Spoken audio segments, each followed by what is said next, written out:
ನಮಸ್ಕಾರ ವಿದ್ಯಾರ್ಥಿಗಳೇ, ನಾನು ನಿಮ್ಮ ಅಜಿತ್, ಗಣಿತ ಶಿಕ್ಷಕ. ನಿನ್ನೆ ನಾವು ತರಗತಿಯಲ್ಲಿ ಏನು ಡಿಸ್ಕಸ್ ಮಾಡಲಿಕ್ಕಿದ್ವಿ? ತರಗತಿಯಲ್ಲಿ ಬಹುಪದೋಕ್ತಿಗಳನ್ನು ಡಿಸ್ಕಸ್ ಮಾಡಲಿಕ್ಕಿದ್ವಿ. ಅದಕ್ಕಿಂತ ಮೊದಲೇ ನಾನು ನಿಮ್ಮನ್ನ ಇದಕ್ಕೆ ಸ್ವಾಗತ ಮಾಡ್ತೀನಿ.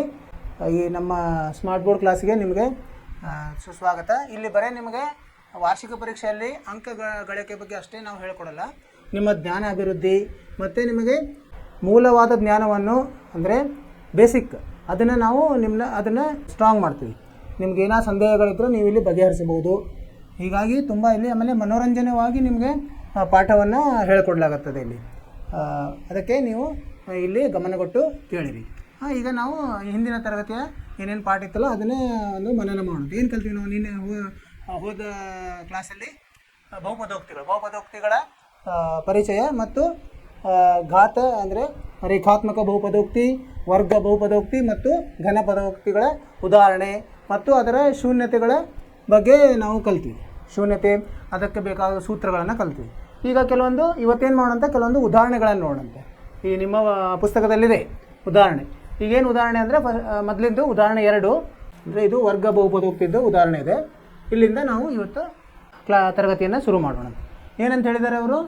ಉದಾಹರಣೆ 2ರಲ್ಲಿ x² + 7x ಅದೇ ಪ್ಲಸ್ 10 ಎಂಬ ವರ್ಗ ಬಹುಪದೋಕ್ತಿಯ ಶೂನ್ಯತೆಗಳನ್ನು ಕಂಡುಹಿಡಿಯಿರಿ ಹಾಗೂ ಶೂನ್ಯತೆಗಳು ಮತ್ತು ಸಹಗುಣಕಗಳ ನಡುವಿನ ಸಂಬಂಧವನ್ನು ತಾಳೆ ನೋಡಿ ಅಂತ ಹೇಳಿದ್ದಾರೆ.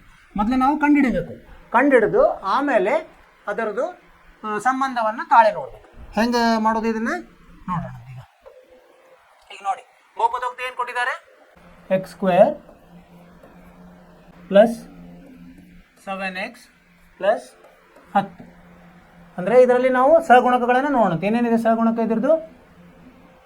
a1 x² ಜೊತೆ ಇರೋದಕ್ಕೆ ಅದು a, ಆಮೇಲೆ x ಜೊತೆ ಇರೋದು b 7 7, ಆಮೇಲೆ c ಎಷ್ಟಿದೆ? 10 ಇದೆ. ಇದನ್ನು ಮೊದಲೇ ಬರ್ಕೋಬೇಕು. ಆಮೇಲೆ ನಾವು ಹೇಗೆ ಕಂಡುಹಿಡಿಯೋದು? ನಾವು ಮೊತ್ತ ನಮಗೆ ಗೊತ್ತಿದೆ, ಇದು ಸಹಗುಣಕಗಳ ಸಂಬಂಧ. ಮೊದಲು ಕಂಡುಹಿಡಿಯಲಿಕ್ಕೆ ಏನು ಮಾಡಬೇಕು? ನಾವು ಇದನ್ನು ನಾವು ಬಿಡಿಸ್ಕೋಬೇಕು. ನೀವು 9ನೇ ತರಗತಿಯಲ್ಲಿ ಕಲ್ತಿದ್ದೀರಿ.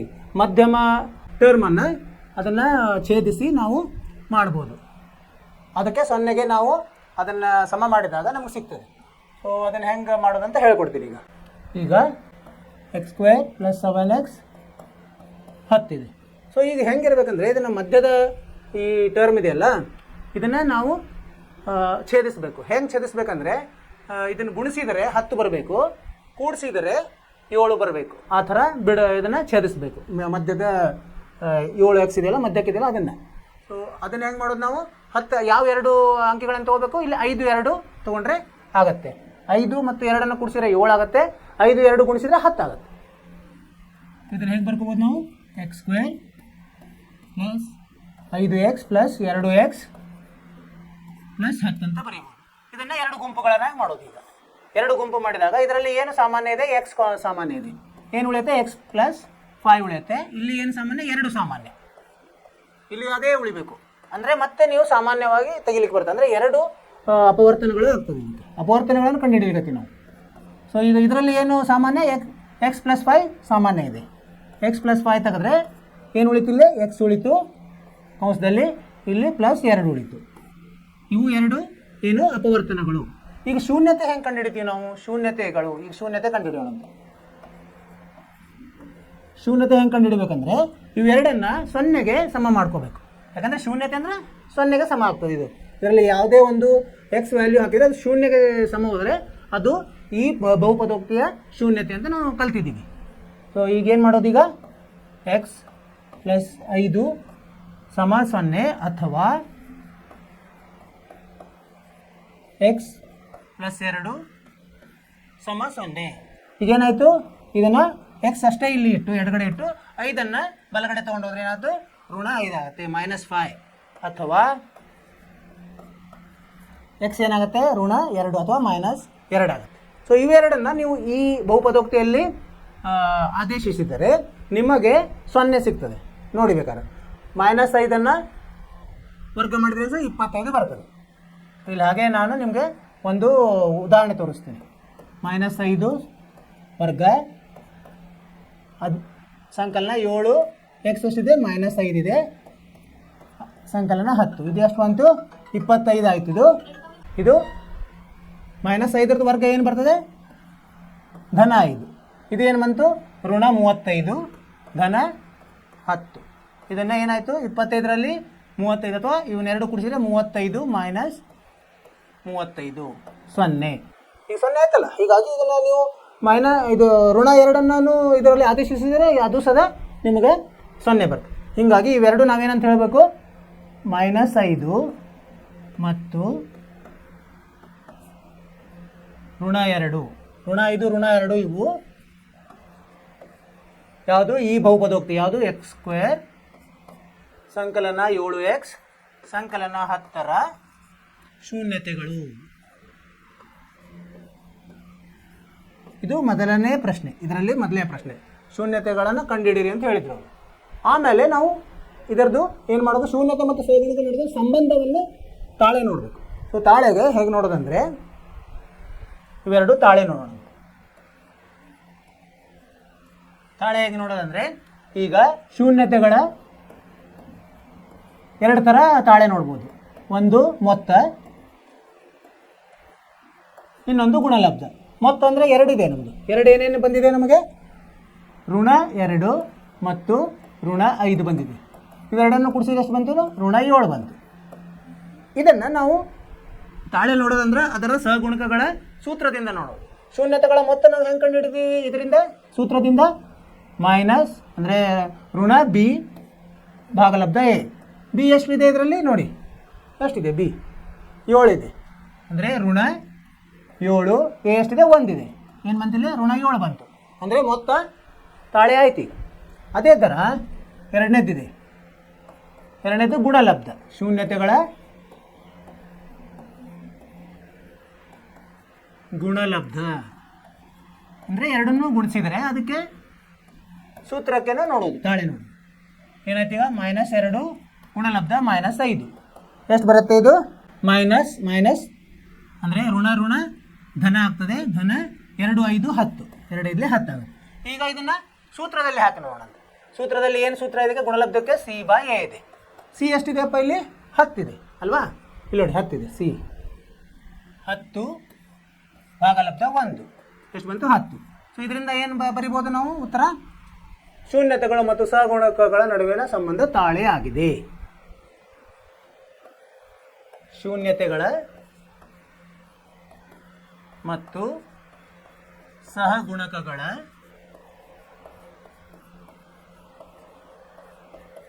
ಸಂಬಂಧ ತಾಳೆ ಆಗಿದೆ. ಹೀಗೆ ಉತ್ತರ ಬರೀಬೇಕು ನಾವು. ಅರ್ಥ ಆಯಿತು ವಿದ್ಯಾರ್ಥಿಗಳೇ? ಹೀಗೆ ಈಗ ಮುಂದಿಂದೊಂದು ನೋಡೋಣ. ಇಲ್ಲಿ ನೋಡಿ ಇನ್ನೊಂದು ಉದಾಹರಣೆ 3 ಏನಿದೆ? x² -3 ಇದೆ. ಈ ಬಹುಪದ ಹೋಗ್ತದೆ. ಇದೇ ಥರ ನಾವು ಲೆಕ್ಕ ಮಾಡೋಣ. x² -3 ಅಂತ ಕೊಟ್ಟಿದ್ದಾನೆ 3. ಇದರಲ್ಲಿ ಇದು ಎಷ್ಟನೇದು? 3ನೇದು. ಇದು 3ನೇ ಉದಾಹರಣೆ. ಸೊ ಇದನ್ನು ನಾವು ಹೇಗೆ ಬರಿಬೋದು? ನಾವು ಈಗ ನೀವು ಇವನ್ನ ಹೋದ ಇದರಲ್ಲಿ ಕಂಡುಹಿಡಿದಿರಿ, ಇದನ್ನು ಕಲ್ತಿದ್ದೀರಿ. a² - b² = ಏನೇ? a² ಋಣ b² = a ಸಂಕಲನ b a ವ್ಯವಕಲನ b. ಅದನ್ನು ಇಲ್ಲಿ ಉಪಯೋಗಿಸ್ಬೇಕು. ಅಂದರೆ x² - a² ಅಂತ ತಗೊಳ್ಳಿ. ಹೇಗೆ ಬರಿಬೋದು? ಇದು x + a x - a ಅಂತ ಬರಿಬೋದು. ಇದನ್ನು ಉಪಯೋಗಿಸ್ಬೋದು. ಈಗ 3ಅನ್ನು ಸ್ಕ್ವೇರಲ್ಲಿ ಹೇಗೆ ಬರಿಬೋದು? ಅಂದರೆ ವರ್ಗದಲ್ಲಿ ಹೇಗೆ ಬರಿಬೋದು? ವರ್ಗಮೂಲ 3ನ ವರ್ಗ 3 ಬರ್ತದೆ. ಹಾಗೆ ಬರೋಣ. x² - ವರ್ಗಮೂಲ 3ರ ವರ್ಗ. ಸೊ ಇದನ್ನು ಅಪವರ್ತನಕ್ಕೆ ಇದನ್ನು ಉಪಯೋಗಿಸಿದರೆ ಏನಾಗುತ್ತೆ? x ಸಂಕಲನ ವರ್ಗಮೂಲ 3, ಇನ್ನೊಂದು ಕಂಸದಲ್ಲಿ x ವ್ಯವಕಲನ ವರ್ಗಮೂಲ 3 ಆಯಿತು. ಈಗ ಶೂನ್ಯತೆಯನ್ನು ಹೆಂಗೆ ಕಂಡುಹಿಡಿದು ಇವನ್ನ ಶೂನ್ಯಕ್ಕೆ ಸಮ ಮಾಡೋದು. ಶೂನ್ಯತೆ ಕಂಡುಹಿಡಲಿಕ್ಕೆ x ಅದು ಅಂದರೆ ಸಂಕಲನ 3 ಸಮ 0ಗೆ ಅಥವಾ x ವ್ಯವಕಲನ ವರ್ಗಮೂಲ 3 0ಗೆ ಸಮ. ಈಗೇನಾಯಿತು? x ಸಮ ಋಣ ವರ್ಗಮೂಲ 3 ಅಥವಾ ಎಕ್ಸ್ ಸಮ ಧನ ವರ್ಗಮೂಲ 3. ಇವೆರಡು ಏನಾಯಿತು ಹಿಂದಿನ ಉದಾಹರಣೆಯಲ್ಲಿ ನೋಡಿದ್ರಲ್ಲ, ಇದನ್ನೇ ಈ ಬಹುಪದೋಕ್ತಿಯಲ್ಲಿ ಹಾಕಿದರೆ ನಿಮಗೆ ಅದು ಉತ್ತರ 0 ಬರುತ್ತೆ. ಹೀಗಾಗಿ ಇವೆರಡು ಶೂನ್ಯತೆಗಳು ಯಾವ್ಯಾವು? ಧನ 3 ಮತ್ತು ಋಣ ವರ್ಗಮೂಲ 3. ಇವು ಈ ಥರ ಉತ್ತರ ಬರೀಬೇಕು. ಇವು x² - 3ರ ಶೂನ್ಯತೆಗಳು. ಈಗೇನು ಮಾಡ್ಬೇಕು ನಾವು? ತಾಳೆ ನೋಡ್ಬೇಕು. ತಾಳೆ ಹೆಂಗೆ ನೋಡೋದು? ತಾಳೆ ಮೊದಲು ಇದರ ಗುಣಲಬ್ಧ. ಎದರ ಗುಣಲಬ್ಧ? ಶೂನ್ಯತೆಗಳ ಗುಣಲಬ್ಧ. ಶೂನ್ಯತೆಗಳ ಅಥವಾ ಮೊತ್ತ ನೋಡು. ಮೊತ್ತ ಅವನು ಮೊತ್ತ ಮಾಡಿದರೆ ಏನು ಬರ್ತದೆ? ಒಂದು ಋಣ ವರ್ಗಮೂಲ 3 ಇದೆ, ಒಂದು ಧನ ವರ್ಗಮೂಲ 3 ಇದೆ. ಏನು ಬರ್ತದೆ? 0 ಬರ್ತದೆ. ಈಗ ಇದರ ಸೂತ್ರದಲ್ಲಿ ಹಾಕಿದಾಗ ಏನಾಗುತ್ತೆ? ಇಲ್ಲಿ ಸಹಗುಣಕಗಳು ಏನೇನಿದ್ದಾವೆ? ಎ ಇದೆ, ಎ x² ಸಹಗುಣಕ 1 ಇದೆ. ಬಿ ಇಲ್ಲ, ಬಿ 0 ಇದೆ. ಸಿ ಎಷ್ಟಿದೆ? ಋಣ 3 ಇದೆ. ಇದನ್ನು ಇಲ್ಲಿ ಉಪಯೋಗಿಸೋಣ. ಏನು ಶೂನ್ಯತೆಗಳ ಮೊತ್ತ? ಋಣ b/a ಇದೆ. ಇದರಲ್ಲಿ ಆದೇಶಿಸಿದಾಗ ಏನು ಬರ್ತದೆ? ಬಿ ಎಷ್ಟಿದೆ? ಇಲ್ಲಿ 0 ಇದೆ. 0/a 1 ಅಂದರೆ 0 ಬಂತು. ಎರಡು ತಾಳೆ ಆಯಿತಾ? ಹಾಗೆ ಶೂನ್ಯತೆಗಳ ಗುಣಲಬ್ಧವನ್ನು ನೋಡೋಣ. ಶೂನ್ಯತೆಗಳ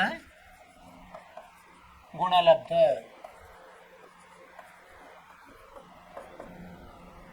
ಋಣ ವರ್ಗಮೂಲ 3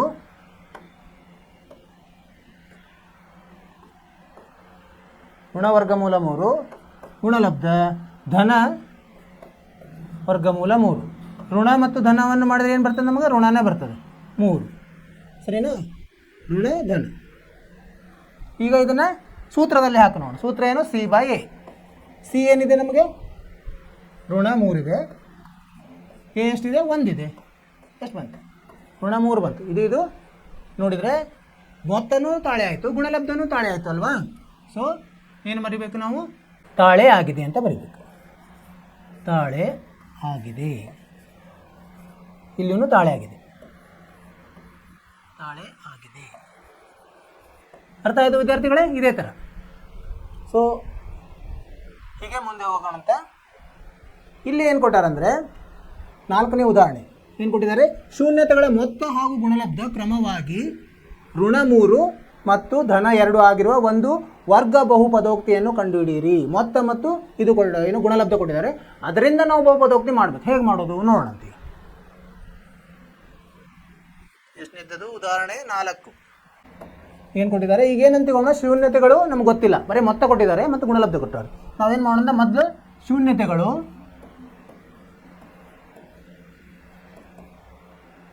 ನಾವು ಸಾಮಾನ್ಯವಾಗಿ ಅಲ್ಫಾ ಮತ್ತು ಬೀಟಾ ಅಂತ ತಗೋತೀವಿ. ಅಲ್ಫಾ ಮತ್ತು ಬೀಟಾ ಆಗಿರಲಿ, ಇದು ಬರಿಬೇಕು ನಾವು.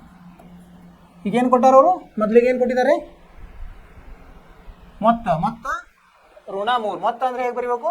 ಅಲ್ಫಾ ಅದಿಕ್ ಬೀಟಾ -3 ಅಂತ ಕೊಟ್ಟಿದ್ದಾರೆ. ಸರಿ. ಮತ್ತು ಇನ್ನೊಂದು ಏನು ಕೊಟ್ಟಿದ್ದಾರೆ? ಅಲ್ಫಾ ಗುಣಲಬ್ಧ ಬೀಟಾ. ಎಷ್ಟು ಕೊಟ್ಟಿದ್ದಾರೆ? 2 ಕೊಟ್ಟಿದ್ದಾರೆ. ಸೊ ಈಗ ಇದಕ್ಕೆ ಸೂತ್ರವನ್ನು ಹಾಕಿದಾಗ ಏನು ಬರ್ತದೆ? ಅಲ್ಫಾ ಬೀಟಾ ಇದು ಮೊತ್ತ ಏನು? -b/a ಆಯಿತು. ಇದನ್ನು ಹೆಂಗೆ ಬರಿಬೋದು ನಾವು? -3/1 ಅಂತ ಬರಿಬೋದು ಅಲ್ವಾ? -3/1 ಅಂದರೂ ಒಂದೇ, -3 ಅಂದರೂ ಒಂದೇ. ಇದನ್ನೇ ಏನು? ಇದರದ್ದು ಸೂತ್ರ c/a. ಇದು 2/1 ಅಂತ ಬರಿಬೋದು. ಈಗ ನೋಡಿ, ಇಲ್ಲೂ a1 ಬರುತ್ತೆ. ಇದಕ್ಕೆ ಸಮ ಮಾಡಿದಾಗ ಇದಕ್ಕೂ ಇದು a1. ಹೀಗಾಗಿ ನಾವೇನಂತ ಹೇಳಬೇಕು? ಸಹಗುಣಕಗಳನ್ನು ಏನಂತ ಬರ್ಕೋಬೋದು? ಸಹಗುಣಕ. ಆದ್ದರಿಂದ ಸಹಗುಣಕ ಏನೇನಾಯ್ತು? ಈಗ a1 ಆಯಿತು. ಬಿ ಎಷ್ಟಾಗುತ್ತೆ? ಇದರ ಹತ್ತಿರ ಬಿ ಎಷ್ಟಿದೆ? ಇಲ್ಲಿ -b = -3 ಅಂದರೆ ಋಣ b ಸಮ ಋಣ 3 ಇದೆ. ಅಂದರೆ ಬಿ ಏನಾಗುತ್ತೆ? 3ಕ್ಕೆ ಸಮ ಆಗ್ತದೆ.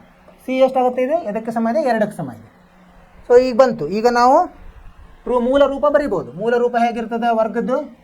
ವರ್ಗದ ವರ್ಗ ಬಹುಪದೋಕ್ತಿ. ಪದೋಕ್ತಿಯ ಮೂಲ ರೂಪ ಹೇಗಿದೆ? ಕಲ್ತಿದ್ದೀವಿ ನಾವು. ax² ಪ್ಲಸ್ ಅಂದರೆ ಸಂಕಲನ bx ಸಂಕಲನ c ಅಂತ ಇರುತ್ತೆ. ಇಲ್ಲಿ ಇದ್ದಲ್ಲಿ ಇದನ್ನು ಆದೇಶಿಸೋಣ ಅಂತ. ಅಂದರೆ 1 ಗುಣಲಬ್ಧ x² ಸಂಕಲನ 3 ಗುಣಲಬ್ಧ ಎಕ್ಸ್ ಸಂಕಲನ 2 ಅಂದರೆ ಏನಾಯ್ತು ಈಗ ಇದು ಎಕ್ಸ್ ಸ್ಕ್ವೇರ್ ಸಂಕಲನ 3x ಸಂಕಲನ 2 ಇದೇ ಬಹುಪದ ವರ್ಗ ಬಹುಪದೋಕ್ತಿ ಇದೇ ಆಗುತ್ತೆ. ಸರಿ ಇದೆಯಾ? ಸರಿ, ಅರ್ಥ ಆಯಿತು ವಿದ್ಯಾರ್ಥಿಗಳೇ? ಸರಳವಾಗಿದೆ. ಏನಂದರೆ ಮೊದಲೇ ಅದರದ್ದು ಏನು ಕೊಟ್ಟಿರ್ತಾರಲ್ಲ ಅದನ್ನು ಸೂತ್ರದಲ್ಲಿ ಹಾಕಿ ಅದರದ ಸಗುಣಕಗಳನ್ನು ಕಂಡುಹಿಡಿಯೋದು. ಆ ಸಗುಣಕಗಳನ್ನು ಮೂಲ ರೂಪದಲ್ಲಿರುವ ಬಹುಪದೋಕ್ತಿ ವರ್ಗ ಬಹುಪದೋಕ್ತಿಯಲ್ಲಿ ನೀವು ಆದೇಶಿಸಿದಾಗ ನಿಮಗೆ ವರ್ಗ ಬಹುಪದೋಕ್ತಿ ಬರುತ್ತೆ. ಈಗ ಮುಂದಿನ ಇದಕ್ಕೆ ಉದಾಹರಣೆಗೆ ಹೋಗೋಣ. ಈಗ ಘನ ಪದೋಕ್ತಿ ನಿಮಗೆ ಇದಕ್ಕೆ ಇಲ್ಲ, ಅಭ್ಯಾಸಕ್ಕಿಲ್ಲ, ಅಂದರೆ ನಿಮ್ಮ ಜ್ಞಾನ ಸಲುವಾಗಿ ಒಂದು ಇಲ್ಲಿ ಉದಾಹರಣೆ ಇದೆ. ಈಗ ಘನ ಪದೋಕ್ತಿ ಏನಂತ ಕೊಟ್ಟಿದ್ದಾರೆ ಇಲ್ಲಿ? 2x³ ವ್ಯವಕಲನ 5x² ವ್ಯವಕಲನ 14x ಆಮೇಲೆ ಸಂಕಲನ 8 ಎಂಬ ಘನ ಪದೋಕ್ತಿ ಪರಿಗಣಿಸೋಣ. ಇಲ್ಲಿ ಏನಾಯ್ತು ಈಗ? ಇಲ್ಲಿ ಇವರು ಇದರದ್ದು ಇದು ಕೊಟ್ಟು ಬಿಟ್ಟಿದ್ದಾರೆ, ಏನು ಶೂನ್ಯತೆಗಳನ್ನು ಏನಂತ ಕೊಟ್ಟಿದ್ದಾರೆ? 4 ಮತ್ತು -2 ಆಮೇಲೆ 1 ಭಾಗಾಕಾರ 2. ಈಗ ಏನಾಗುತ್ತೆ ಇದರಲ್ಲಿ? ಈ px 0 ಆಗುತ್ತೆ, ಅಂದರೆ ಇವೆಲ್ಲ ಇದರದ್ದು ಶೂನ್ಯತೆಗಳು. ಸೊ ಇಲ್ಲಿ ಮೊತ್ತ ಏನಾಯಿತು? ಮೊತ್ತ ಇವ್ನು ಮೂರನ್ನು ಸೇರಿಸಿದಾಗ ಎಷ್ಟು ಬರುತ್ತದೆ? 5 ಭಾಗಲಬ್ಧ 2. ಇದನ್ನೇ ಏನು ಮಾಡಿದ್ವಿ ನಾವು ಸೂತ್ರ ಮಾಡಲಿಕ್ಕೆ ನೋಡಿದಾಗ ಏನಾಗುತ್ತೆ? ಋಣ ಇದರಲ್ಲಿ ಕಂಸದಲ್ಲಿ -5 ಅಂದರೆ -5 ಯಾವುದಿಲ್ಲಿ? ಎಕ್ಸ್ದ ಸಹಗುಣಕ -5 x². ಇದು ತಪ್ಪಾಗಿದೆ, ಇದು x² ಇರಬೇಕಾಯ್ತು. x² ಸಹಗುಣಕ ಭಾಗಲಬ್ಧ 2 ಯಾವುದು? x³ ಸಹಗುಣಕ ಆಗಬೇಕಾಗಿತ್ತು, ಅಲ್ಲಿ ತಪ್ಪಿದೆ. ಆಮೇಲೆ ಗುಣಲಬ್ಧ ಏನು ಬರ್ತದೆ? ಗುಣಲಬ್ಧ 4 ಗುಣಲಬ್ಧ -2 ಮತ್ತು ಗುಣಲಬ್ಧ 1 ಭಾಗಲಬ್ಧ 2. ಏನು ಉತ್ತರ ಬರ್ತದೆ? ಮೈನಸ್ ಅಥವಾ -4 ಬರ್ತದೆ. -4 ಹೇಗೆ ಬಂತು ನಮಗೆ? ಇದು ಕೊನೆಗಿದೆಯಲ್ಲ ಅದು ಏನಿದು? ಡಿ ಅಂತ ಹೇಳ್ತೀವಿ ನಾವು ಮೂಲ ರೂಪದಲ್ಲಿ, ಅಂದರೆ ಸ್ಥಿರಾಂಕ. ಋಣ ಸ್ಥಿರಾಂಕ ಭಾಗಲಬ್ಧ 2 ಎಲ್ಲಿದೆ? 1ನೇದ್ರದ್ದಿದೆ, ಅದು x³ ಸಹಗುಣಕ ಅಂತ ಆಗಬೇಕಾಗಿತ್ತು. ಇಲ್ಲಿ ತಪ್ಪಿದೆ, ಇಲ್ಲಿ x³ ಆಗತ್ತೆ 2 ಕಡೆ. ಆಮೇಲೆ ಇನ್ನೂ ಒಂದು ಸಂಬಂಧ ಇದೆ, 2 ಗುಣಲಬ್ಧ ಮಾಡ್ತಾ ಹೋದಂಗೆ. ಏನಂದರೆ alpha beta plus beta gamma plus gamma alpha ಅಂದರೆ ಏನು ಬರ್ತದೆ? C/A. ಅದರದನ್ನು ಇಲ್ಲಿ ಸಾಧಿಸಿದ್ದಾರೆ. ಅಲ್ಫಾ ಬೀಟಾ ಅಂದರೆ 4 ಗುಣಲಬ್ಧ -2 ಮತ್ತು ಸಂಕಲನ -2 ಗುಣಲಬ್ಧ 1 ಭಾಗಲಬ್ಧ 2 ಮತ್ತು ಇನ್ನೊಂದು ಕಂಸದಲ್ಲಿ ಸಂಕಲನ 1 ಭಾಗಲಬ್ಧ 2 ಆಮೇಲೆ ಗುಣಲಬ್ಧ 4. ಇವನ್ನೆಲ್ಲ ನಾವು ಸರಳೀಕರಣಗೊಳಿಸಿದರೆ ಏನು ಬರ್ತದೆ? ಮೈನಸ್ ಅಥವಾ -7 ಬರ್ತದೆ. -7 ಹೆಂಗೆ ಬಂತು? -14/2. -14 ಎದುರ್ದಿದೆ? ಸಿ ಇದ್ದಿದೆ. ಇದು ಏನಿದೆ? ax² plus bx² plus cx plus d ಅಂದರೆ ಅದು ಮೂಲ ರೂಪ. ಹೀಗಾಗಿ ಎಕ್ಸ್ದ ಸಹಗುಣಕ ಅದು ಮೈನಸ್ ಆಗಬೇಕಾಗಿತ್ತು. ಮೈನಸ್ ಅಲ್ಲ, ಎಕ್ಸ್ದ ಸಹಗುಣ ಸರಿ ಇದೆ. ಭಾಗಲಬ್ಧ 2 ಯಾವುದು? x³ ಸಹಗುಣಕ. ಇವು ತಪ್ಪಿದೆ ಇಲ್ಲಿ ಬರೆಯೋದ್ರಲ್ಲಿ. ಇಲ್ಲಿ ಸರಿಯಾಗಿದೆ ನೋಡಿ, ಅಂದರೆ ಆಲ್ಫಾ ಸಂಕಲನ ಬೀಟಾ ಸಂಕಲನ ಗ್ಯಾಮಾ ಸಮ ಮೈನಸ್ ಅಥವಾ ಋಣ b/a ಅಲ್ಫಾ ಬೀಟಾ ಸಂಕಲನ ಬೀಟಾ ಗ್ಯಾಮಾ ಸಂಕಲನ ಗ್ಯಾಮಾ ಅಲ್ಫಾ ಸಮ c/a ಅಲ್ಫಾ ಬೀಟಾ ಗ್ಯಾಮಾ ಸಮ ಋಣ d/a. ಇದನ್ನು ನೀವು ನೆನಪಿಡ್ರಿ. ಇದರ ಮೇಲೆ ನಿಮಗೆ ಲೆಕ್ಕಗಳು ಬರೋದಿಲ್ಲ, ಬರೀ ನಿಮ್ಮ ಜ್ಞಾನಕ್ಕಾಗಿ. ಇಷ್ಟು ಜ್ಞಾನದಿಂದ ಮುಂದೆ ಹೋಗೋಣಂತೆ. ಸೊ ಇಲ್ಲೊಂದು ಉದಾಹರಣೆ ಇದೆ, ಇದು ಘನ ಪದೋಕ್ತಿಯಿಂದ ಇಲ್ಲಿ ಕೊಟ್ಟಿದ್ದಾರೆ. ಉದಾಹರಣೆ 5. ಬಹುಪದೋಕ್ತಿ ಏನಿದೆ? 3x³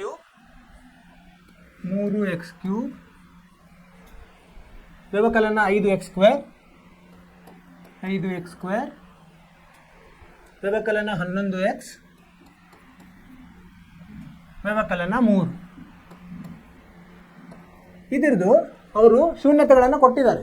3 -1 -1/3 ಅಂದರೆ ಅಲ್ಫಾ ಕೊಟ್ಟಿದ್ದಾರೆ ಎಷ್ಟು? 3 ಅಂತ ತಗೊಂಡಂತೆ.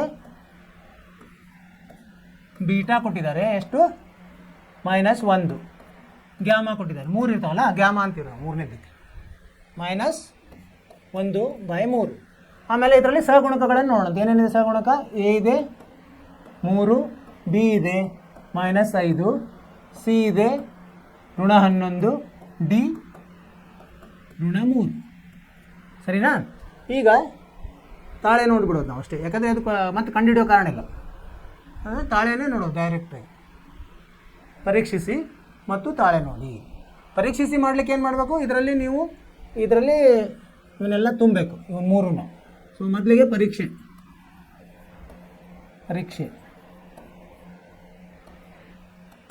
ಅಂದರೆ ಇವು ಶೂನ್ಯತೆಗಳು ಹೌದು ಅಲ್ಲ ಅಂದರೆ ಏನು ಮಾಡಬೇಕು, ನಾವು ಬಹುಪದೋಕ್ತಿಯಲ್ಲಿ ಈ ಅಲ್ಫಾ ಬೀಟಾ ಗ್ಯಾಮಾವನ್ನು ಆದೇಶಿಸಿದಾಗ ನಿಮಗೆ 0 ಸಿಗಬೇಕು. ಹಾಗೆ ನೋಡೋಣ. 3 ಕ್ಯೂ ಅಂದರೆ ಘನ, ವ್ಯವಕಲನ 5 3 ವರ್ಗ, ವ್ಯವಕಲನ 11 ಗುಣಲಬ್ಧ 3 ವ್ಯವಕಲನ 3. ಇದನ್ನು ನಾವು ಸರಳೀಕರಣಗೊಳಿಸಿದಾಗ ಏನಾಗುತ್ತೆ, 3ರ ಘನ ಏನು 27, 3 81, ವ್ಯವಕಲನ 9 45 ಆಯಿತು. ಇದು ವ್ಯವಕಲನ 33, ಇದು ವ್ಯವಕಲನ 3. ಇದು ಏನು ಬರುತ್ತೆ, 45 33 78 81 0 ಆಯಿತು. ಅಂದರೆ ಇದು ಸರಿ ಇದೆ ಅಂತ ಅಲ್ವಾ. ಅದೇ ಥರ ಬೀಟಾ ನೋಡೋಣ. ಇದು 1ನೇ ಪರೀಕ್ಷೆ, 2ನೇದ್ದು ಪರೀಕ್ಷೆ 3. ಈಗ 1 ಮೈನಸ್ ಅಂದರೆ ಋಣ 1ರದ್ದು ಹಾಕಬೇಕು. -5 ಋಣ 1 ವರ್ಗ -11 ಗುಣಲಬ್ಧ -1 ಋಣ 3. ಇದನ್ನು ಸರಳೀಕರಣಗೊಳಿಸೋದು. -1ರ ಘನ -1 ಆಗುತ್ತೆ, ಅಂದರೆ ಇದು -3 ಆಯಿತು. ಇದು -1ರ ವರ್ಗ ಅದೇ ಅಂದರೆ ಘನ 1 ಅಂದರೆ -5 ಆಯಿತು. ಇದು ಮೈನಸ್ಸು ಗುಣಿಸಿದಾಗ ಏನಾಗುತ್ತೆ, ಧನ ಆಗುತ್ತೆ.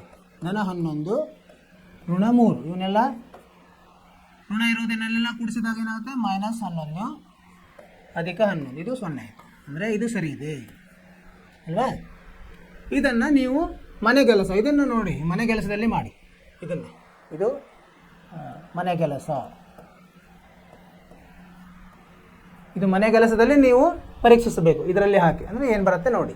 ಈಗ ತಾಳೆ ನೋಡೋದು. ತಾಳೆ ಹೆಂಗೆ ನೋಡೋದು, ಈ ನಾವು ಅದರ ಸೂತ್ರವನ್ನು ಗೊತ್ತಿಲ್ಲ ನಮಗೆ, ಸೂತ್ರದಲ್ಲಿ ಹಾಕೋಣಂತೆ.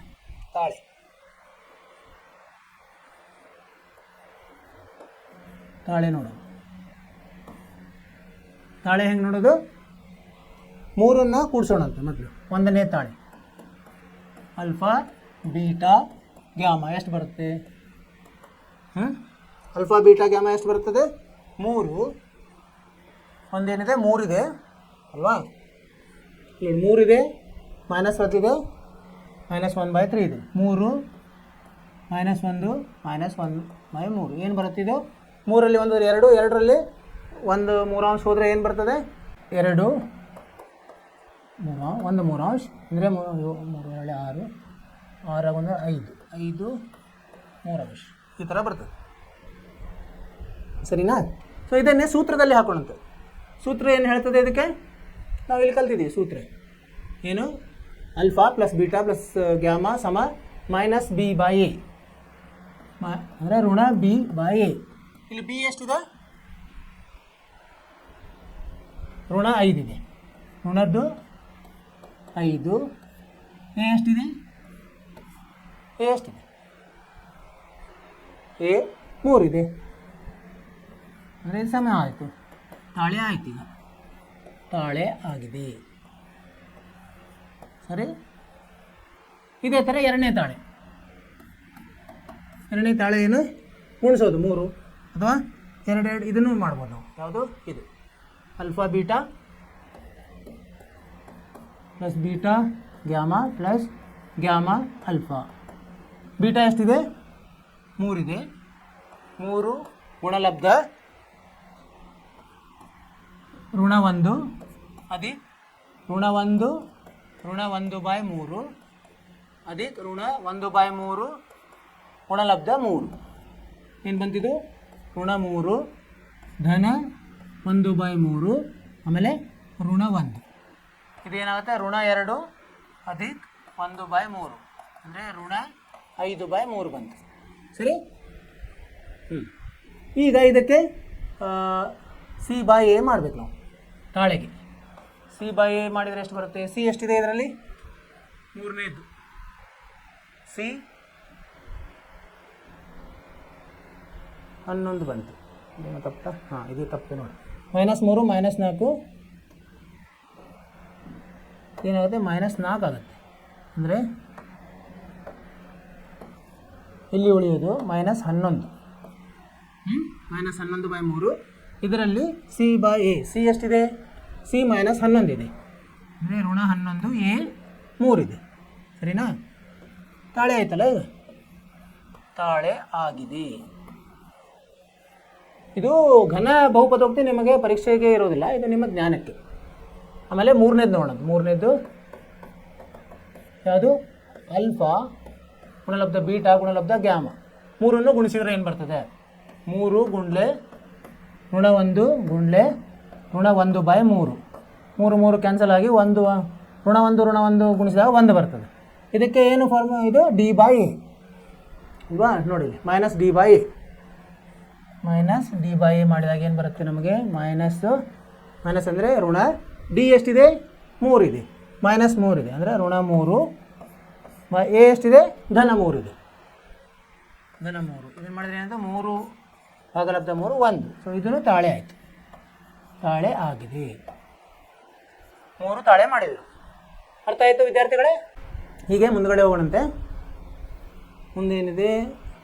ಅಭ್ಯಾಸಕ್ಕೆ ಬರೋಣಂತೆ. ಇಲ್ಲಿವರೆಗೆ ಉದಾಹರಣೆ ಆಯಿತು. ನಾನು ನಿಮಗೆಲ್ಲ ಉದಾಹರಣೆ ಅರ್ಥವಾಯಿತು ಅಂತ ತಿಳ್ಕೊಂಡಿದ್ದೀನಿ. ಏನಾದರೂ ನಿಮಗೆ ಸಮಸ್ಯೆ ಇದ್ದರೆ ಕೇಳ್ಬೋದು. ಸರಿ, ಈಗ ಅಭ್ಯಾಸ 2.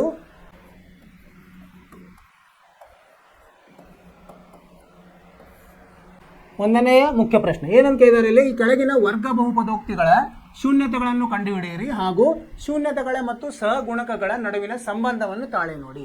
ಮೊದಲೇನು ಮಾಡಬೇಕು? ನಾವು ಶೂನ್ಯತೆಗಳನ್ನು ಕಂಡುಹಿಡಿಬೇಕು.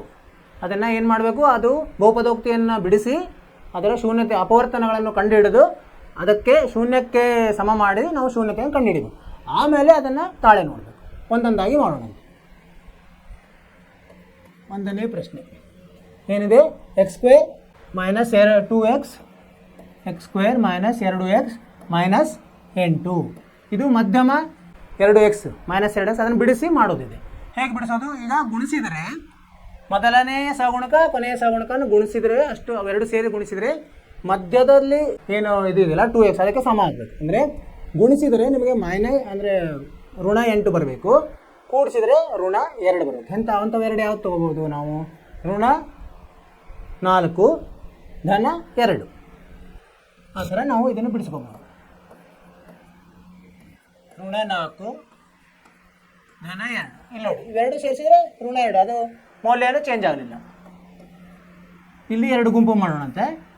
ಇದರಲ್ಲಿ ಮೊದಲು ಸಹಗುಣಕಗಳನ್ನು ಬರ್ಕೊಂಡ್ಬಿಡೋಣ. ಎ ಎಷ್ಟು 1, ಬಿ ಎಷ್ಟು ಋಣ 2, ಸಿ ಋಣ 8. ಸರಿನಾ? ಈಗ ಇದರಲ್ಲಿ ಏನು ಸಾಮಾನ್ಯ ಇದೆ ತೆಗೆಯೋಣಂತೆ. ಎಕ್ಸ್ ಸಾಮಾನ್ಯ ಇದೆ. ಏನು ಉಳಿಯುತ್ತೆ? ಎಕ್ಸ್ ಋಣ 4 ಉಳಿತದೆ. ಸರಿನಾ?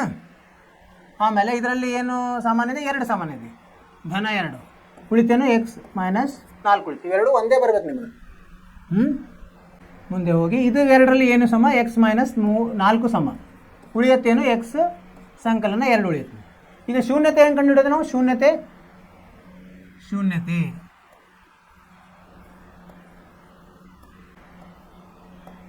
ಶೂನ್ಯತೆಗಳನ್ನು ಹೆಂಗೆ ಕಂಡುಹಿಡಿಯೋದು? ಇವೆರಡನ್ನು 0ಗೆ ಸಮ ಮಾಡೋದು.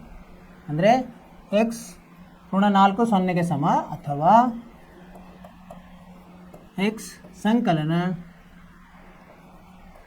2 0ಗೆ ಸಮ. ಈಗ ಎಕ್ಸ್ ಈ ಋಣ 4ನ್ನು ಬಲಗಡೆ ತೊಗೊಂಡೋದ್ರೆ ಧನ 4 ಆಗುತ್ತೆ, ಅಥವಾ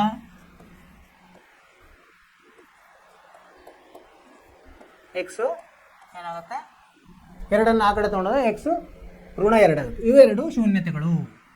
-4 ಮತ್ತು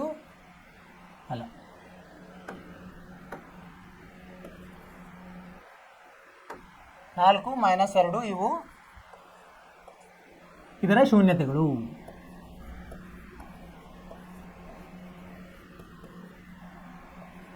ಇದರ ನೀವು ಉತ್ತರ ಬರೀರಿ.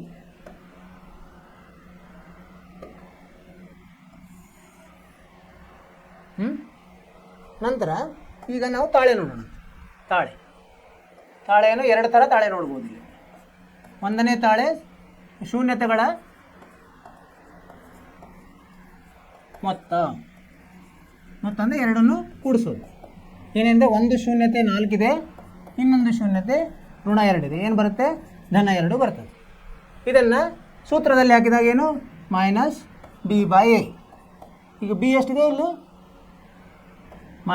ಋಣ ಅಂಶದಲ್ಲಿ ಋಣ 2, ಎ ಎಷ್ಟಿದೆ 1 ಇದೆ. ಇವನ್ನೆಲ್ಲ ಎರಡು ಋಣ ಋಣ ಗುಣಿಸಿದಾಗ ಧನ ಆಗ್ತದೆ, ಧನ 2 ಆಯಿತು. ಇಲ್ಲೇನಾಯಿತು ತಾಳೆ ಆಯಿತು. ಅರ್ಥ ಆಯ್ತಾ? ಇನ್ನೊಂದು ತಾಳೆ ನೋಡ್ಬೇಕು ನಾವು. ತಾಳೆ 2 ಯಾವುದು? ಗುಣಲಬ್ಧ. ಶೂನ್ಯತೆಗಳ ಗುಣಲಬ್ಧ. ಎರಡನ್ನು ಗುಣಿಸೋದು ಅಲ್ವಾ? ಏನು ಗುಣಲಬ್ಧ? 4 ಗುಣಲಬ್ಧ ಋಣ 2 ಎಷ್ಟು ಬಂತು? ಋಣ 8 ಬರ್ತದೆ. ಇದರದ್ದು ನಾವು ಸೂತ್ರ ಹಾಕಿದಾಗ ಏನಾಗುತ್ತೆ? C by A. ಎಷ್ಟಿದೆ? ಸಿ ಋಣ 8 ಇದೆ. ಋಣ 8. ಎ ಎಷ್ಟಿದೆ? 1 ಇದೆ. ಎಷ್ಟು ಬಂತು? ಋಣ 8. ಅಂದರೆ ತಾಳೆ ಆಗಿದೆ. ಎರಡು ತಾಳೆ ಆಗಬೇಕು. ಈ ಥರ ನಾವು ಈ ಥರ ಉತ್ತರವನ್ನು ಬರೀಬೇಕು. ಶೂನ್ಯತೆಗಳನ್ನು ಹೀಗೆ ಬಾಕ್ಸ್ ಹಾಕಿ ಬರೀಬೇಕು, ಮತ್ತು ತಾಳೆ ಆಗಿದೆ ಅಂತ ಎರಡು ತಾಳೆ ಮಾಡಿ ಬರೀಬೇಕು. ಈಗ ಇದು 1ನೇ ಲೆಕ್ಕ ಆಯಿತು. 2ನೇ ಲೆಕ್ಕಕ್ಕೆ ಹೋಗೋಣ. ಯಾವುದು? 2ನೇ ಲೆಕ್ಕವನ್ನು ನೀವು ಮನೆ ಕೆಲಸ ಮಾಡಿ. 2ನೇ ಲೆಕ್ಕ ಮನೆ ಕೆಲಸ. ಇಲ್ಲಿ ಏನಿದೆ? ಇದು ಎಸ್ ಅಂತಿದೆ. ಎಕ್ಸ್ ಬದಲು ಎಸ್ ತೊಗೊಂಡಿದ್ದಾರೆ ಅಷ್ಟೇ, ಅದೇನು ಸಮಸ್ಯೆ ಇಲ್ಲ. ಏನು ವೇರಿಯೇಬಲ್ ಅಂತೀವಲ್ಲ ಅದು. ಹೀಗಾಗಿ ಇಲ್ಲಿ ನೀವು ಮನೆ ಕೆಲಸ ಮಾಡಿ. 2ನೇದ್ದು ಮನೆ ಕೆಲಸ.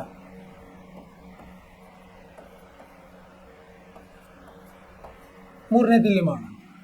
ಮೂರನೇದು ಏನಿದೆ? 6x² ಋಣ 3 ಋಣ 7x. 6x²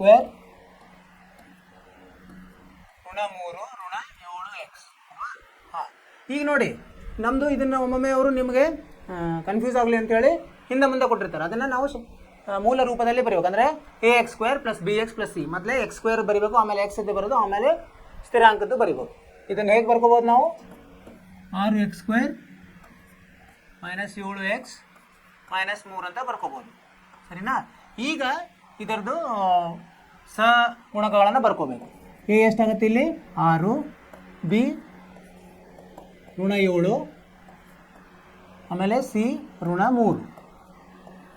ಈಗ ಇದನ್ನು ಮಧ್ಯದ ಟರ್ಮ್ ಇದೆಯಲ್ಲ ಅದನ್ನು ಛೇದಿಸಿ ನಾವು ಅಪವರ್ತನಗಳನ್ನು ಕಂಡುಹಿಡಿದ್ದೀವಿ. ಸರಿ, ಈಗ ಹೆಂಗೆ ಕಂಡುಹಿಡಿಯೋದು? ಗುಣಿಸಿದರೆ ಏನು ಬರಬೇಕು? ಋಣ 18 ಬರಬೇಕು. ಕೂಡಿಸಿದರೆ ಋಣ 7 ಬರಬೇಕು. ಅಂಥವು ಎರಡು ಅಂಕಗಳನ್ನು ನೀವು ಮೊದಲು ವಿಚಾರ ಮಾಡಬೇಕು. ಯಾವುದು?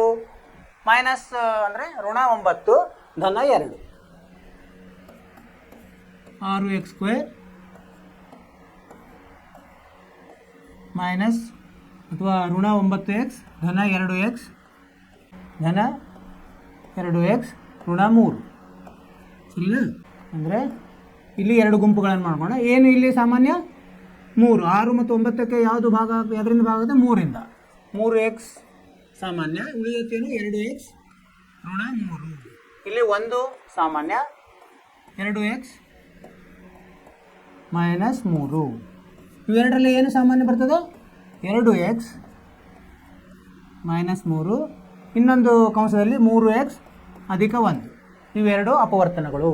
ಇವನ್ನೇ 0ಗೆ ನಾವು ಸಮಗೊಳಿಸಿದಾಗ ನಮಗೆ ಶೂನ್ಯತೆಗಳು ಸಿಗ್ತವೆ. ಈಗ ಶೂನ್ಯತೆಗಳನ್ನು ಕಂಡುಹಿಡಲಿಕ್ಕೆ ನಾವು ಶೂನ್ಯತೆಗಳು ಅವಾಗ ಏನು ಮಾಡಬೇಕು? 2x ಮೈನಸ್ 3 ಸಮ 0ಗೆ, ಅಥವಾ 3x ಅಧಿಕ 1 ಸಮ 0. 2x ಸಮ 3, x ಸಮ 3/2, ಅಥವಾ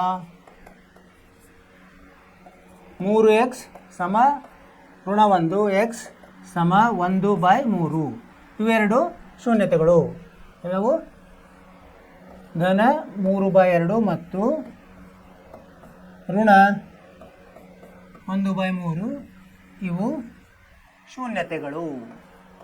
ಹಿಂಗೆ ಉತ್ತರ ಬರೀಬೇಕು ನೀವು ಕೊನೆಗೆ. ಅಂದ್ರೆ ನಿಮಗೆ ಪರೀಕ್ಷೆಯಲ್ಲಿ ಮೌಲ್ಯಮಾಪಕರಿಗೆ ನೋಡಿದ ತಕ್ಷಣ ನಿಮಗೆ ಎಲ್ಲ ಪೂರ್ತಿ ಅಂಕಗಳನ್ನು ಕೊಟ್ಬಿಡ್ತಾರೆ.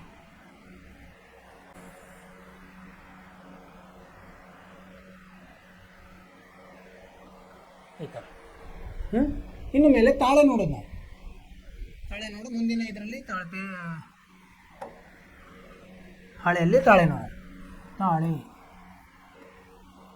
ಅಂದರೆ ಮೊದಲು ಒಂದನೇ ತಾಳೆ ಏನು ಶೂನ್ಯತೆಗಳ ಮೊತ್ತ. ಏನೇನು ಬಂದಿದೆ ನಮಗೆ ಶೂನ್ಯತೆಗಳು? 3 ಭಾಗಲಬ್ಧ 2 ಋಣ 1 ಭಾಗಲಬ್ಧ 3 ಅಲ್ವಾ? 3 ಭಾಗಲಬ್ಧ 2 1 ಭಾಗಲಬ್ಧ 3. ಇದನ್ನು ನಾವು ಸರಳೀಕರಣಗೊಳಿಸಿದಾಗ ಏನಾಗುತ್ತೆ? ಲಸ ತಗೋಬೇಕು. ಲಸ 6 2 3 3 2 ಇದು 3 3 9 ಮೈನಸ್ 2 ಅಂದರೆ 7 ಭಾಗಲಬ್ಧ 6 ಆಯಿತು. ಸರಿ, ಇದಕ್ಕೆ ಸೂತ್ರವನ್ನು ಹಾಕಿದಾಗ ಏನು? Minus B by A. B ಎಷ್ಟಿದೆ ಇದರಲ್ಲಿ? ಋಣ 7 ಇದೆ. ಋಣದ್ದು ಋಣ 7 ವಿಲೋಮ ಆಗ್ತದೆ ಬೈ 6 ಇದೆ. ಅಂದರೆ ಏನು ಬಂದಿಲ್ಲ? 7 ಬೈ 6. 2 ಒಂದೇ ಬಂತು, ತಾಳೆ ಆಗಿದೆ ಅಂತ ಬರೀಬೋದು. ತಾಳೆ ಅರ್ಥ ಆಯ್ತಾ? ಈಗ ಇನ್ನೊಂದು ತಾಳೆ ನೋಡ್ಬೇಕು ನಾವು. ಇನ್ನೊಂದು ತಾಳೆ, ಎರಡನೇ ತಾಳೆ ಗುಣಲಬ್ಧ, ಶೂನ್ಯತೆಗಳ ಗುಣಲಬ್ಧ.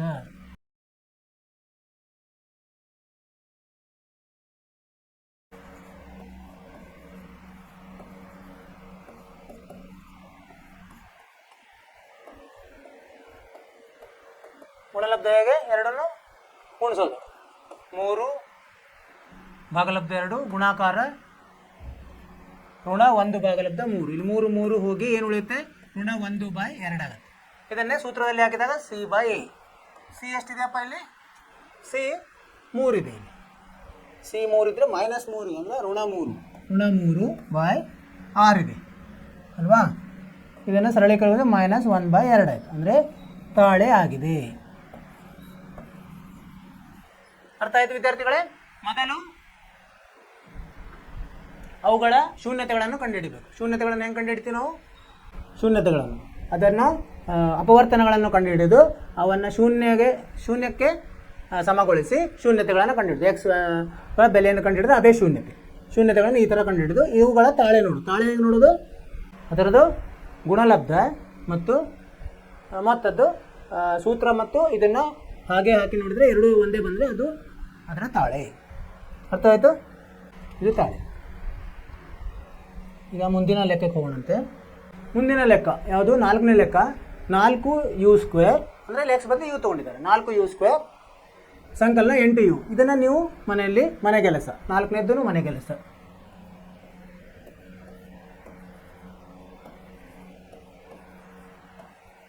ಈಗ ನಿಮ್ಗೆ ಯಾವುದಾಯ್ತು? 2 ಮತ್ತು 4 ಮನೆಗೆಲಸ ಆಯಿತು. 5ನೇದ್ದು ಇಲ್ಲಿ ಮಾಡೋಣ. 2 4 6 ನಿಮಗೆ ಮನೆಗೆಲಸ. 5ನೇದ್ದು ಯಾವುದು? t² ಋಣ ಅಥವಾ ವ್ಯವಕಲನ 15. t²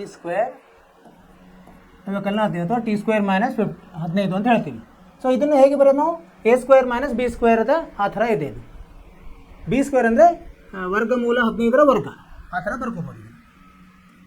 ಇದನ್ನು ಹೇಗೆ ಬರೋದು? t² ಮೈನಸ್ ವರ್ಗಮೂಲ 15ರ ವರ್ಗ. ಸರಿ. ಸೊ ಇಲ್ಲಿ ಮತ್ತು ಸಹಗುಣಕಗಳನ್ನು ಬರ್ಕೊಂಡಂತೆ ಎ ಎಷ್ಟಿದೆ? 1 ಇದೆ. ಬಿ ಏನೂ ಇಲ್ಲ, 0. ಸಿ ಎಷ್ಟಿದೆ? ಮೈನಸ್ 15 ಇದೆ. ಇದನ್ನು ನಾವು ಅಪವರ್ತನಗೊಳಿಸಿದಾಗ ಏನಾಗುತ್ತೆ? ಟಿ ಸಂಕಲನ ವರ್ಗಮೂಲ 15, ಇನ್ನೊಂದು ಕಂಸದಲ್ಲಿ ಟಿ ವ್ಯವಕಲನ ವರ್ಗಮೂಲ 15 ಆಗುತ್ತೆ. ಆವಾಗ ಅದನ್ನು 0ಗೆ ಸಮ ಮಾಡೋದು. 0ಗೆ ಸಮ ಮಾಡಿದಾಗ ನಮಗೆ ಟಿ ವ್ಯಾಲ್ಯೂ ಬರ್ತದೆ. ಅದು 2 ಮೌಲ್ಯಗಳು ಬರ್ತದೆ. 2 ಮೌಲ್ಯಗಳು ಶೂನ್ಯತೆಗಳಾಗ್ತವೆ.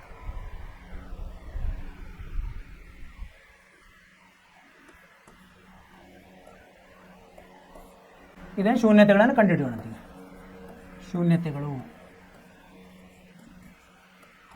ಶೂನ್ಯತೆ ಕಂಡುಹಿಡಲಿಕ್ಕೆ ಇವೆರಡನ್ನು 0ಗೆ ಸಮ ಮಾಡಬೇಕು.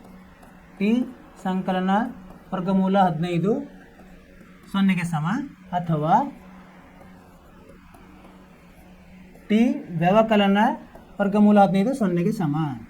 ಈಗೇನಾಯಿತು? ಟಿ ಸಮ ಋಣ ವರ್ಗಮೂಲ 15 ಅಥವಾ ಟಿ ಸಮ ವರ್ಗಮೂಲ 15. ಇವೆರಡು ಈಗ ಶೂನ್ಯತೆಗಳು. ಯಾವ್ಯಾವುದು? ಋಣ ವರ್ಗಮೂಲ 15 ಮತ್ತು ವರ್ಗಮೂಲ 15 ಧನ, ಇವು ಶೂನ್ಯತೆಗಳು. ಸರಿ,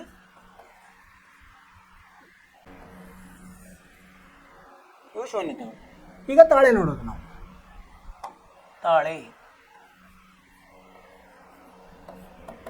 ತಾಳೆ ಅಂದರೆ ಸೂತ್ರಕ್ಕೆ ಸಮ ಇರಬೇಕು. ಮೊತ್ತ ಮತ್ತು ಗುಣಲಬ್ಧ. ಮೊತ್ತದ್ದು ಏನು? ಮೊತ್ತ ಅಂದರೆ ಎರಡು ಶೂನ್ಯತೆಗಳ ಮೊತ್ತ ಎಷ್ಟು ಬರುತ್ತೆ? ಋಣ ವರ್ಗಮೂಲ 15 ಸಂಕಲನ ವರ್ಗಮೂಲ 0 ಬರ್ತದೆ. ಇದಕ್ಕೆ ಸೂತ್ರದಲ್ಲಿ ಹಾಕಿದಾಗ ಏನು ಬರುತ್ತೆ? ಮೈನಸ್ ಪಿ ಭಾಗಲಬ್ಧ ಎ. ಪಿ ಎಷ್ಟಿದೆ? ಇಲ್ಲ, 0 ಇದೆ. 0/a 0ನೇ ಬಂತು. ಎ ಒಂದಿದೆ, ನಡೆಯುತ್ತೆ 0. ಸೊ ಈಗ ತಾಳೆ ಆಗಿದೆ. ಸರಿ, ಈಗ ಎರಡನೇ ತಾಳೆ. ಇದು ಒಂದನೇ ತಾಳೆ, ಇನ್ನೊಂದು ಗುಣಲಬ್ಧ. ಎದುರು ಗುಣಲಬ್ಧ? ಇವು ಶೂನ್ಯತೆಗಳ ಗುಣಲಬ್ಧ. ಎರಡು ಗುಣಲಬ್ಧ ಮಾಡೋಣ.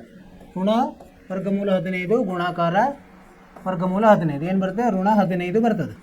ವರ್ಗಮೂಲ ಹೋಗಿ ಋಣ ಮಾತ್ರ ಉಳಿತು, 15 ಉಳಿತು. ಋಣ 15.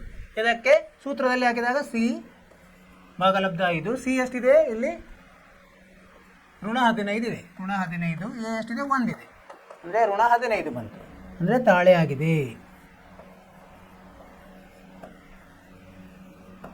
ತಾಳೆನೂ ಆಯಿತು, ಶೂನ್ಯತೆಗಳನ್ನು ಕಂಡುಹಿಡಿ. ಈ ಥರ ನೀವು ಲೆಕ್ಕವನ್ನು ಮಾಡಬೇಕು. ಅಂದರೆ ನಿಮಗೆ ಪೂರ್ಣಾಂಕ ಸಿಗ್ತದೆ. ಅರ್ಥ ಆಯ್ತು ಅಂತ ತಿಳ್ಕೊಂಡಿದ್ದೀನಿ. ಈಗ ಇದು 2 ಮನೆ ಕೆಲಸ, 4 ಮನೆ ಕೆಲಸ ಮತ್ತು 6 ನಿಮಗೆ ಮನೆ ಕೆಲಸ. 3 ಲೆಕ್ಕಗಳು ನಿಮಗೆ ಮನೆ ಕೆಲಸ ಇದೆ.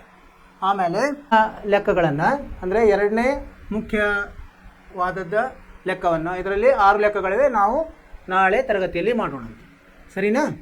ಈಗ ಈ ಅಧ್ಯಾಯದಲ್ಲಿ ನಾವು ಏನೇನು ಕಲ್ತ್ವಿ? ಸಾರಾಂಶ ನೋಡಿದರೆ ಇಲ್ಲಿ ಏನು ಕಲ್ತೀವಿ ನಾವು? ಡಿಗ್ರಿ 1, 2, 3 ಆಗಿರುವ ಬಹುಪದೋಕ್ತಿಗಳಿಗೆ ಕ್ರಮವಾಗಿ ಏನಂತೀವಿ ನಾವು? ರೇಖಾತ್ಮಕ ವರ್ಗ ಮತ್ತು ಘನ ಪದೋಕ್ತಿಗಳು ಅನ್ನುತ್ತಾರೆ. ಇದನ್ನು ಕಲ್ತೀವಿ. ಆಮೇಲೆ ಸಗುಣಕಗಳು ಏನಾಗಿರ್ತವೆ? ವಾಸ್ತವ ಸಂಖ್ಯೆಗಳಾಗಿರ್ತವೆ. ಅದು ಎಕ್ಸ್ ಎಂಬ ಚರಾಕ್ಷರವುಳ್ಳ ಒಂದು ವರ್ಗ ಬಹುಪದೋಕ್ತಿ. ಇದು ಮೂಲ ರೂಪ ax² + bx + c ರೂಪದಲ್ಲಿ ಇರುತ್ತದೆ. ಇಲ್ಲಿ ಎ ಬಿ ಸಿಗಳು ವಾಸ್ತವ ಸಂಖ್ಯೆಗಳಾಯಿತು. ಎ 0ಗೆ ಸಮ ಅಲ್ಲ, ಎದ್ದು ಮೌಲ್ಯ 0 ಇರಬಾರ್ದು. ಆಮೇಲೆ ಮೂರನೇದೇನು ನಾವು ಕಲ್ತೀವಿ ಇಲ್ಲಿ? ಒಂದು ಬಹುಪದೋಕ್ತಿಯು ಪಿ ಎಕ್ಸ್ದ ಶೂನ್ಯತೆಗಳು ನಿಖರವಾಗಿ ನಕ್ಷೆಯಲ್ಲಿ ನೋಡಿದಾಗ ಅದು ನಕ್ಷೆ ಏನಾಗುತ್ತೆ? ಅದು y ಸಮ ಪಿ ಎಕ್ಸ್ದ ನಕ್ಷೆಯು ಎಕ್ಸ್ ಅಕ್ಷವನ್ನು ಏನೇನು ಛೇದಿಸ್ತಾವಲ್ಲ ಅಷ್ಟು ಅದರ ಏನಿರ್ತವೆ? ಶೂನ್ಯತೆಗಳು ಇರ್ತವೆ. ಎಕ್ಸ್ ಅಕ್ಷವನ್ನು ಛೇದಿಸುವ ಬಿಂದುಗಳು ಎಕ್ಸ್ ನಿರ್ದೇಶಾಂಕಗಳಾಗಿರ್ತವೆ. ಇವೆಲ್ಲ ಶೂನ್ಯತೆಗಳು. ಎಕ್ಸ್ ನಿರ್ದೇಶಾಂಕಗಳು ಶೂನ್ಯತೆಗಳು. ಎಕ್ಸ್ ಏನೇನು ಛೇದಿಸ್ತದಲ್ಲ ಎಕ್ಸ್ದಲ್ಲಿ ಈ ನಕ್ಷೆ, ಅದೇ ಅದರ ಶೂನ್ಯತೆ. ಆಮೇಲೆ 4ನೇದ್ದು, ಒಂದು ವರ್ಗ ಬಹುಪದೋಕ್ತಿಯು ಗರಿಷ್ಠ 2 ಶೂನ್ಯತೆಗಳನ್ನು ಹೊಂದಿರಬಹುದು. ವರ್ಗ 2, ಕನಿಷ್ಠ 0 ಹೊಂದಿರ್ಬೋದು. ಮತ್ತು ಒಂದು ಘನ ಪದೋಕ್ತಿ ಎಷ್ಟು? ಗರಿಷ್ಠ 3, ಕನಿಷ್ಠ 0. ಆ ಥರ. ಮತ್ತು ಇದು ಸೂತ್ರ. ಅಲ್ಫಾ ಮತ್ತು ಬೀಟಾಗಳು ax² + bx + c ಎಂಬ ಒಂದು ವರ್ಗ ಬಹುಪದೋಕ್ತಿಯ ಶೂನ್ಯತೆಗಳಾದರೆ, ಇದು ಸೂತ್ರ ಏನು? ಅಲ್ಫಾ ಪ್ಲಸ್ ಮೊತ್ತ, ಶೂನ್ಯತೆಗಳ ಮೊತ್ತ ಅಲ್ಫಾ ಪ್ಲಸ್ ಬೀಟಾ ಸಮ ಮೈನಸ್ ಅಂದರೆ ಋಣ b/a ಗುಣಲಬ್ಧ. ಅಲ್ಫಾ ಬೀಟಾ ಗುಣಲಬ್ಧ ಎಷ್ಟು ಸಮಕ್ಕಿರುತ್ತೆ? c/a ಇರುತ್ತೆ. ಅದೇ ಥರ ಘನಪದೋಕ್ತಿದು ಅಲ್ಫಾ ಬೀಟಾ ಗ್ಯಾಮಾ ಅಂತ ತೊಗೊಂಡ್ರೆ ನಾವು ಶೂನ್ಯತೆಗಳನ್ನು, ಇದು ಘನಪದೋಕ್ತಿಯ ಮೂಲ ರೂಪ ax³ + bx² + cx + d. So ಇದರಲ್ಲಿ ಇದನ್ನು 3ಗಳ ಮೊತ್ತ ಅಲ್ಫಾ ಸಂಕಲನ ಬೀಟಾ ಸಂಕಲನ ಗ್ಯಾಮಾ ಸಮ ಇದಕ್ಕಿರುತ್ತೆ ಋಣ b/a. ಬಿ ಇಲ್ಲಿ ಯಾವುದಾಗ್ತದೆ? x² ಸಹಗುಣಕ ಆಗುತ್ತದೆ. ಇಲ್ಲಿ ಬಿ ಎಕ್ಸ್ ಸಹಗುಣಕ, ಇಲ್ಲಿ x² ಸಹಗುಣಕ. ಎ ಇಲ್ಲಿ x³ ಸಹಗುಣಕ, ಇಲ್ಲಿ x² ಸಹಗುಣಕ. ಅದು ಸ್ವಲ್ಪ ಹುಷಾರಾಗಿರ್ಬೇಕು. ಆಮೇಲೆ ಇನ್ನೊಂದು, ಇಲ್ಲಿ 3 ಥರ ನಾವು ತಾಳೆ ನೋಡ್ಬೋದು. ಅಲ್ಫಾ ಬೀಟಾ ಸಂಕಲನ ಬೀಟಾ ಗ್ಯಾಮಾ ಸಂಕಲನ ಗ್ಯಾಮಾ ಅಲ್ಫಾ ಸಮ c/a. ಸಿ ಅಂದ್ರೇನು? ಇದು ಎಕ್ಸ್ನ ಸಹಗುಣಕ. ಅಲ್ಲಿ ಸ್ಥಿರಾಂಕ ಇದೆ, ಇಲ್ಲಿ ವರ್ಗದಲ್ಲಿ, ಇಲ್ಲಿ ಎಕ್ಸ್ನ ಸಹಗುಣಕ c/a. ಅದೇ ಥರ ಗುಣಲಬ್ಧ, 3ರದ್ದು ಗುಣಲಬ್ಧ ಅಲ್ಫಾ ಬೀಟಾ ಗ್ಯಾಮ್, ಅದು ಎದಕ್ಕೆ ಸಮ ಇರ್ತದೆ? ಋಣ d/a. ಡಿ ಅಂದರೆ ಇಲ್ಲಿ ಸ್ಥಿರಾಂಕ, ಡಿ ಭಾಗಲಬ್ಧ ಎ ಅಂದರೆ x³ ಸಹಗುಣಕ. ಸೊ ಇವನ್ನೆಲ್ಲ ನಾವು ಕಲ್ತೀವಿ. ಇಲ್ಲಿ ನಿಮಗೆ ಇದೆಲ್ಲ ತಿಳಿತಂತ ತಿಳ್ಕೊಂಡಿದ್ದೀನಿ. ನಾಳೆ ಈ ಅಭ್ಯಾಸವನ್ನು ಮುಗಿಸೋಣ ಅಂತ. ಆಯಿತು ವಿದ್ಯಾರ್ಥಿಗಳೇ, ಇಲ್ಲಿವರೆಗೆ ನೀವು ಇದೆಲ್ಲ ತಿಳ್ಕೊಂಡಿದ್ದೀರಿ ಅಂತ ನಾನು ಭಾವಿಸಿದ್ದೀನಿ. ನಿಮಗೆ ಏನಾದರೂ ಸಮಸ್ಯೆ ಇದ್ದರೆ ಮೆಸೇಜ್ ಮಾಡಿ ಕೇಳ್ಬೋದು. ಅಲ್ಲಿವರೆಗೆ ನಿಮ್ಮಷ್ಟು ನೀವು ಕಾಳಜಿ ತಗೋರಿ, ಚೆನ್ನಾಗಿ ಅಭ್ಯಾಸ ಮಾಡಿ, ಚೆನ್ನಾಗಿ ಓದ್ಕೊಳ್ಳಿ. ನಾಳಿನ ತರಗತಿಯಲ್ಲಿ ಭೇಟಿಯಾಗೋಣ. ನಮಸ್ಕಾರ.